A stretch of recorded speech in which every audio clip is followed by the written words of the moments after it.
Hello दोस्तों, तो आपका स्वागत है हमारी YouTube channel Indian exam maker पर। तो दोस्तों आज हम करने वाले हैं बिहार पुलिस की साइंस यानी कि आपके विज्ञान के ऐसे टॉप के 50 प्रश्न जो आपके बिहार पुलिस के लिए बहुत ही इंपॉर्टेंट हैं। इसलिए दोस्तों एक एक क्वेश्चन को बहुत ही ध्यान से पढ़ना और दोस्तों वीडियो के लास्ट तक बने रहना, क्योंकि दोस्तों वीडियो के लास्ट में हम आपको आपकी तैयारी से रिलेटेड एक इम्पॉर्टेंट इन्फॉर्मेशन देने वाले हैं। तो चलिए दोस्तों अब ज़्यादा समय बर्बाद ना करते हुए आज की क्लास को करते हैं स्टार्ट। क्वेश्चन नंबर 1, निम्नलिखित में से किस तत्व की कमी से घेंघा रोग होता है? तो दोस्तों इसका सही आंसर बताइएगा क्या होगा। नाइट्रोजन, कैल्शियम, फास्फोरस या फिर ऑप्शन डी आयोडीन। तो दोस्तों इसका सही आंसर होगा ऑप्शन डी आयोडीन। दोस्तों आयोडीन तत्व की कमी से घेंघा रोग होता है। क्वेश्चन नंबर 2, पावर ट्रांसफर की कार्य प्रणाली का सिद्धांत किस नियम पर आधारित है? तो दोस्तों इसका सही आंसर बताइएगा। फैराडे का नियम, हुक का नियम या फिर ऑप्शन सी न्यूटन का नियम या फिर ऑप्शन डी आइंस्टीन का नियम। तो दोस्तों इसका सही आंसर होगा ऑप्शन ए फैराडे का नियम। दोस्तों पावर ट्रांसफर की कार्य प्रणाली का सिद्धांत फैराडे के नियम पर आधारित है। क्वेश्चन नंबर 3, रडार सिस्टम में उपयोग की जाने वाली तरंगें किस प्रकार की तरंगों का उदाहरण है? सूक्ष्म तरंगें, इंफ्रारेड तरंगें, इंफ्रासोनिक तरंगें या फिर ऑप्शन डी इनमें से कोई नहीं। तो दोस्तों इसका सही आंसर होगा ऑप्शन ए सूक्ष्म तरंगें। क्वेश्चन नंबर 4, एक उड़ते हुए चक्के की प्रति सेकंड घूर्णन किससे मापी जाती है? तो दोस्तों इसका सही आंसर बताइएगा क्या होगा। तो दोस्तों इसका सही आंसर होगा ऑप्शन डी स्ट्रोबोस्कोप के द्वारा। क्वेश्चन नंबर 5, निम्न में से कौन प्लाज्मोडियम परजीवी का वाहक है? मच्छर, मक्खी, चूहा या फिर ऑप्शन डी ये सभी। तो दोस्तों इसका सही आंसर होगा ऑप्शन ए मच्छर। दोस्तों मच्छर प्लाज्मोडियम परजीवी का वाहक है। क्वेश्चन नंबर 6, लोहे पर जंग लगना किस प्रकार की अभिक्रिया का उदाहरण है? तो दोस्तों इसका सही आंसर बताइएगा किस प्रकार की अभिक्रिया का उदाहरण है। तो दोस्तों इसका सही आंसर होगा ऑप्शन बी रासायनिक अभिक्रिया। दोस्तों लोहे पर जंग लगना रासायनिक अभिक्रिया का एक उदाहरण है। क्वेश्चन नंबर 7, पृथ्वी के घूर्णन की गति कितनी है? तो दोस्तों बताइएगा कितनी है। तो दोस्तों इसका सही आंसर होगा 28 किलोमीटर प्रति मिनट।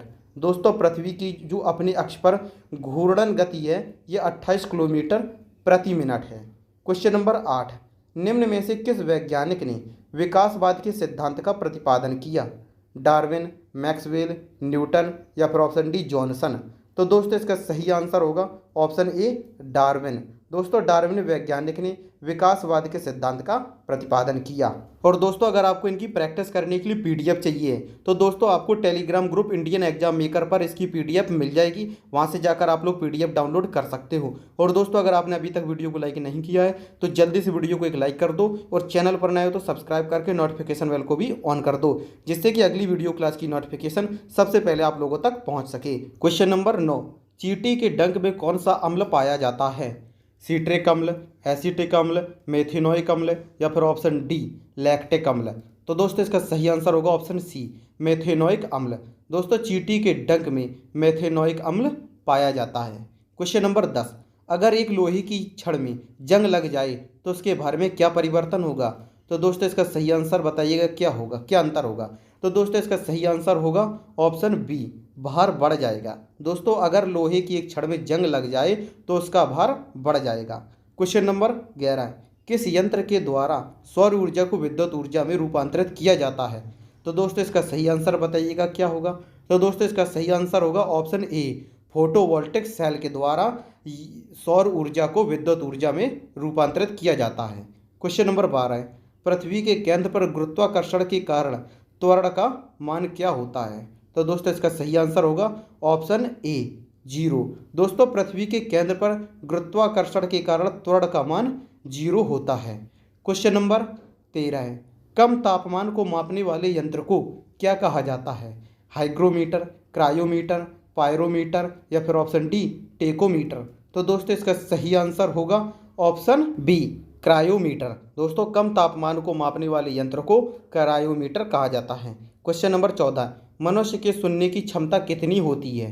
तो दोस्तों इसका सही आंसर होगा ऑप्शन बी 20 हर्ट्ज से 20,000 हर्ट्ज तक मनुष्य के सुनने की क्षमता होती है। क्वेश्चन नंबर 15 है, यदि निर्वात में लोहा, कागज और पत्थर के टुकड़े को एक साथ गिराया जाता है तो कौन पृथ्वी की सतह को सबसे पहले स्पर्श करेगा?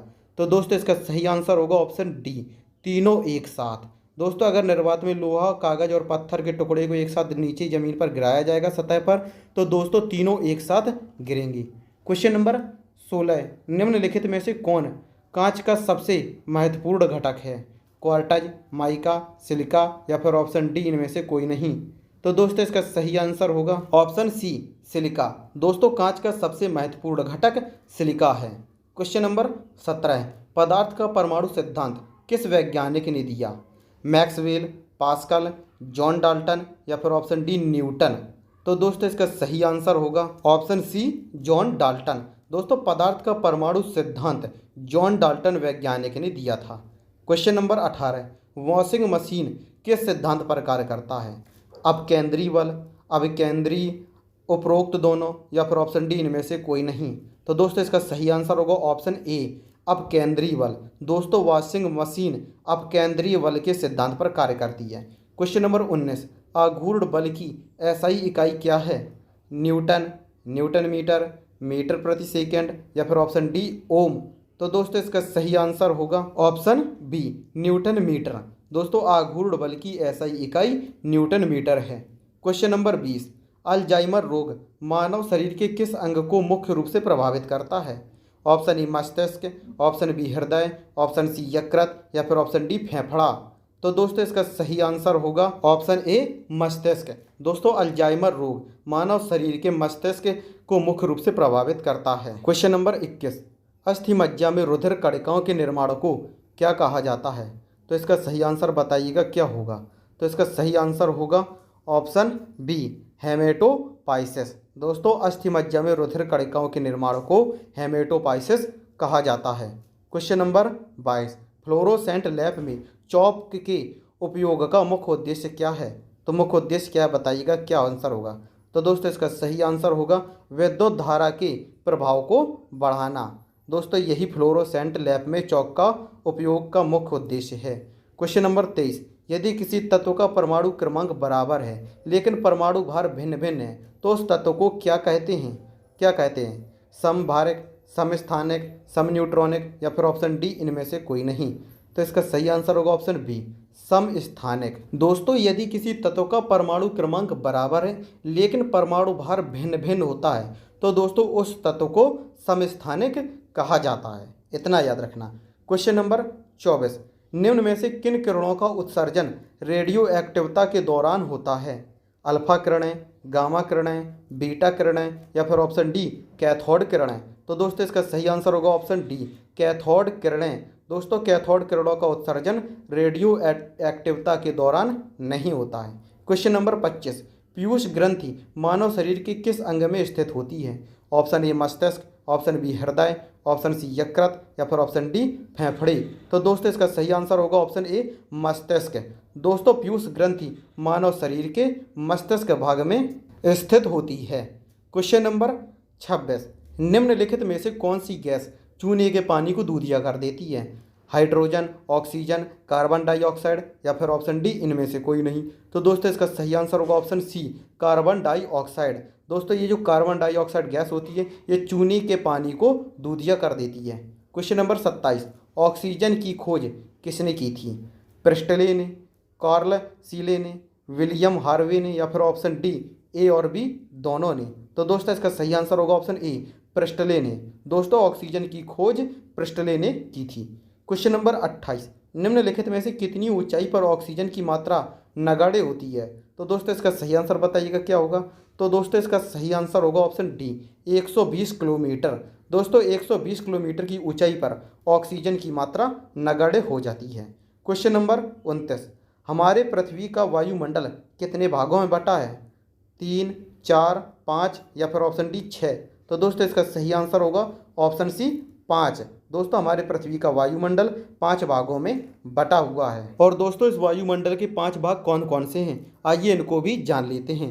दोस्तों जो पृथ्वी के सबसे नज़दीक पहले नंबर पर होता है ये होता है हमारा क्षोभ मंडल, उससे ऊपर होता है समताप मंडल, फिर उससे ऊपर होता है मध्य मंडल, फिर उससे ऊपर होता है आयन मंडल, फिर सबसे ऊपर होता है आपका बाह्य मंडल। दोस्तों इस तरीके से आपका वायुमंडल 5 भागों में बटा हुआ है। क्वेश्चन नंबर 30, निम्नलिखित में से कौन वायुमंडल की सबसे गर्म परत है?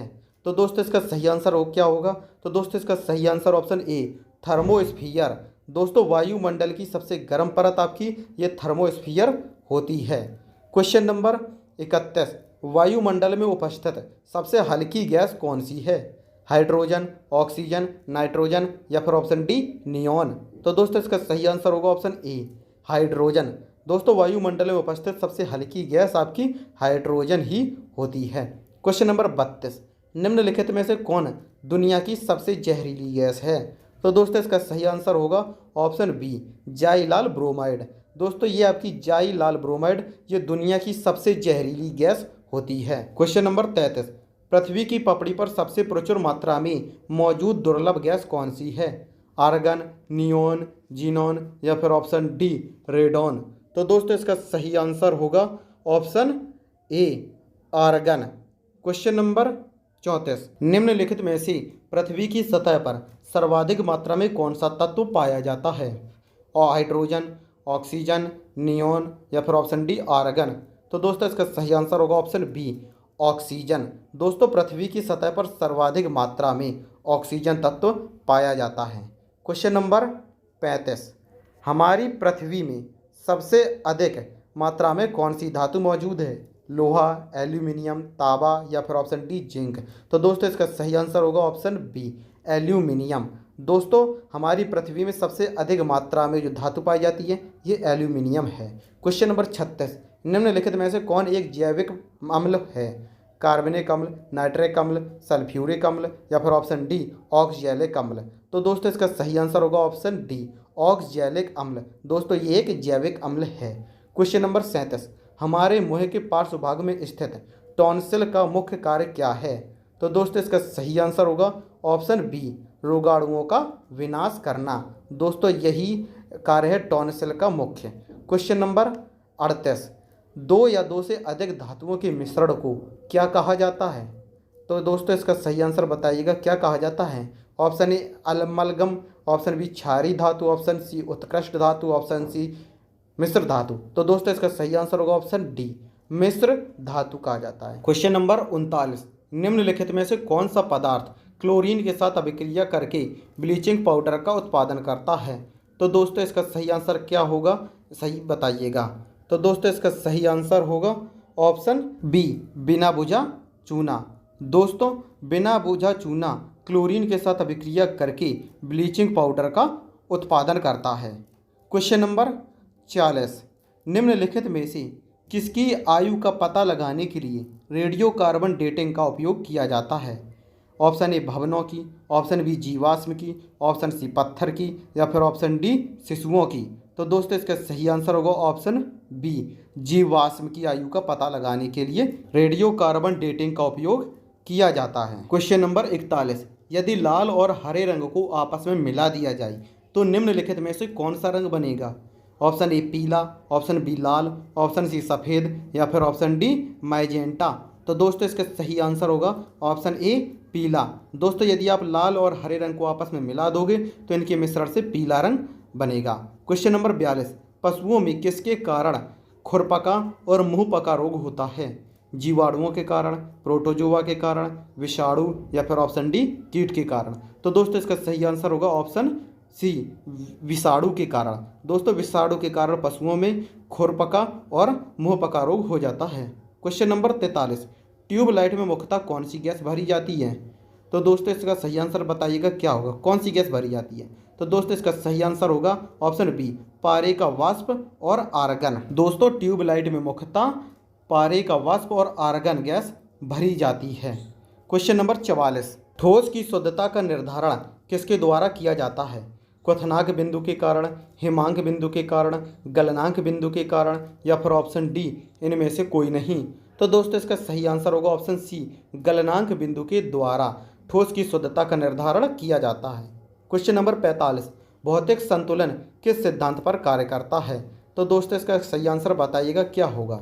तो दोस्तों इसका सही आंसर होगा ऑप्शन सी संवेग संरक्षण के सिद्धांत पर। दोस्तों संवेग संरक्षण के सिद्धांत पर भौतिक संतुलन कार्य करता है। क्वेश्चन नंबर 46, निम्नलिखित में किस धातु को चाकू से आसानी से काटा जा सकता है? Option A sodium, option B aluminium, option C potassium या फिर option D platinum.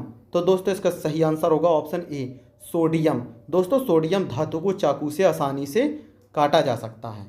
Question number 47, Newland के अनुसार उस समय प्रकृति कितने में कुल कितने तत्व मौजूद थे जब न्यूजीलैंड ने अपना अष्टक सिद्धांत दिया था।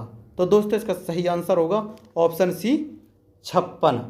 क्वेश्चन नंबर 48, निम्नलिखित में से किसमें स्थितिज ऊर्जा होगी।